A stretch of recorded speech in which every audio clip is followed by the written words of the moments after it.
Hello and good morning. Welcome to Let's Talk About Us. I'm Zach. This source is Associated Press. Associated Press has 2 lean left ratings, as well as a central rating, and 3 high factuality ratings, and it is independently owned. A potential dock workers strike could mean product shortages and high prices ahead of the holidays. By May Anderson and Ann D'Innocencio.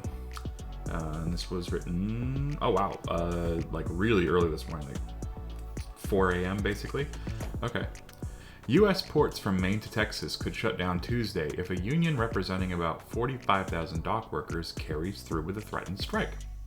A lengthy shutdown could raise prices on goods around the country and potentially cause shortages and price increases at big and small retailers alike as the holiday shopping season approaches. Putting this in here, yeah, again, like along with a tight presidential election, like, okay, massive liberal writing here. Okay. First and foremost, we can expect delays to market, and those delays depend on really what the commodities are and priorities at ports and how quickly things move, said Mark Baxa, president of the Council of Supply Chain Management Professionals. What are the issues in the dock workers' strike? The International Longshoremen's Association is demanding significantly higher wages and a total ban on the automation of cranes, gates, and containers moving trucks that are used in the loading or unloading of freight at 36 U.S. ports. Those ports handle roughly half of the nation's cargo from ships. So I guarantee you, this right here is what this strike is actually about. It's about people potentially losing their jobs and like careers just poofing out of existence because of not artificial intelligence, but automation. The contract expires between the International Longshoremen's Association and the United States Maritime Alliance, which represents the ports, on Tuesday. 2 sides haven't held negotiations since June. A strike by the ILA workers would be the first by the union since 1977. Okay, which ports are affected? While any port can handle any type of goods, some ports are specialized to handle goods for a particular industry. The ports that would be affected by the shutdown include Baltimore and Brunswick, Georgia, the top 2 busiest auto ports, Philadelphia, which gives priority to fruits and vegetables, and New Orleans, which handles coffee, mainly from South America and Southeast Asia, chemicals from Mexico and North Europe, and wood products such as plywood from Asia and South America. Other major ports affected include Boston, New York, New Jersey, Norfolk, Virginia, Wilmington, North Carolina, Charleston, South Carolina, Savannah, Georgia, Tampa, Florida, Mobile. There's a port city called Mobile. Okay. Alabama and Houston. If a strike were deemed a danger to U.S. economic health, President Joe Biden could, under the Taft-Hartley Act, seek a court order for an 80-day cooling-off period. This would suspend the strike. Brian Ossenbeck, an analyst at J.P. Morgan, said he believes Biden might take this route, even though for the moment the administration says it has no plans to. We believe the economic impact of a disruption would be too big to ignore for much more than a week, given the economy and inflation are key issues in this heavily contested election, he wrote in a note to clients. What will this affect consumers? Yeah, it's always about the consumers, right? They're not like sitting here writing about the workers trying to get better pay, trying to get a better life. No. Try to keep their jobs.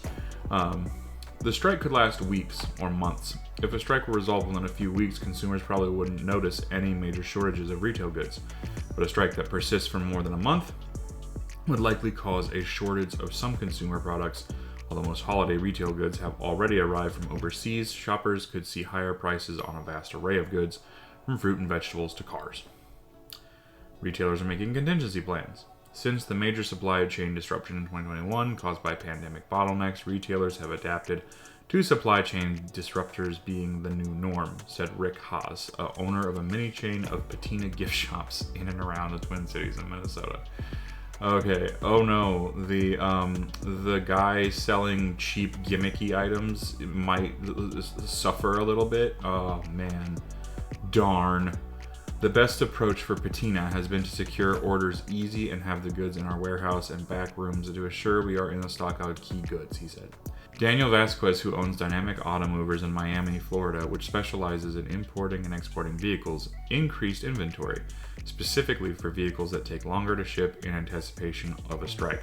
I wonder if none of that mattered because Florida just got destroyed by a hurricane. I don't know. He has also stopped relying on one port or shipping partner and has expanded his relationship with smaller ports and shipping companies that can bypass congested areas. This move provides us with an edge. Having backup partners in place means we can reroute shipments efficiently if the strike hits hard. How will a strike affect holiday shopping? Not the holiday shopping! Oh no, what about Christmas?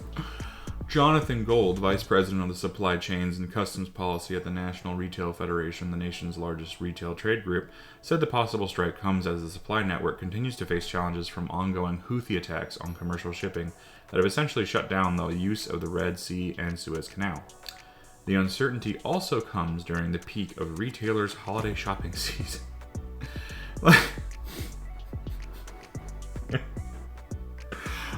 Like up here, we're talking about like an extremely serious situation where an Islamist terror group is like actively targeting ships trying to go through, and then we go down here.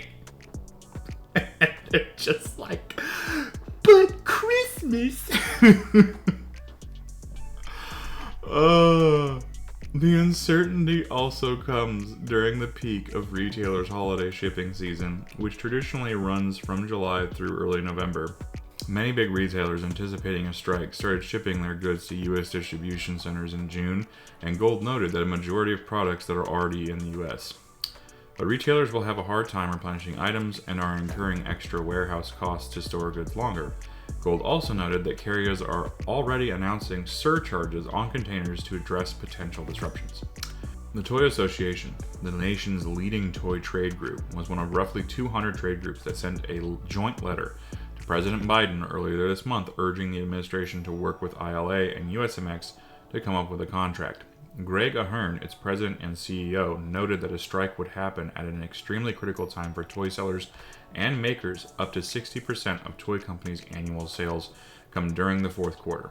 The holiday shipping window for the toy industry is anywhere from 6 to 8 weeks and started in July, though some toy companies tried to ship earlier or add more toys to shipments, he said.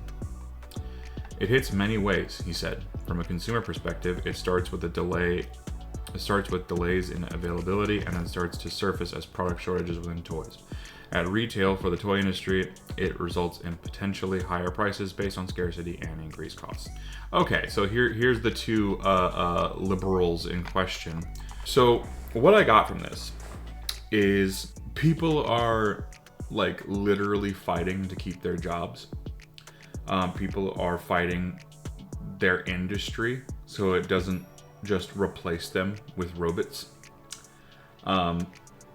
And people are striking for better pay. And the take that this supposedly left-leaning source is taking is, what about Christmas? Fuck you. That's what I have to say. Fuck you. People's jobs, people's livelihoods are at stake, and all you can think about is what about Christmas and what about the prices might go up. Oh yeah, and what about the election? If you've ever heard a more uncaring and apathetic, uncaring, apathetic take, it was written right here for us all to read and enjoy. Support your local unions. And don't let greedy bastards destroy entire industries and cut hundreds, maybe thousands of people out of jobs just so they can make an extra buck. This has been Let's Talk About Us.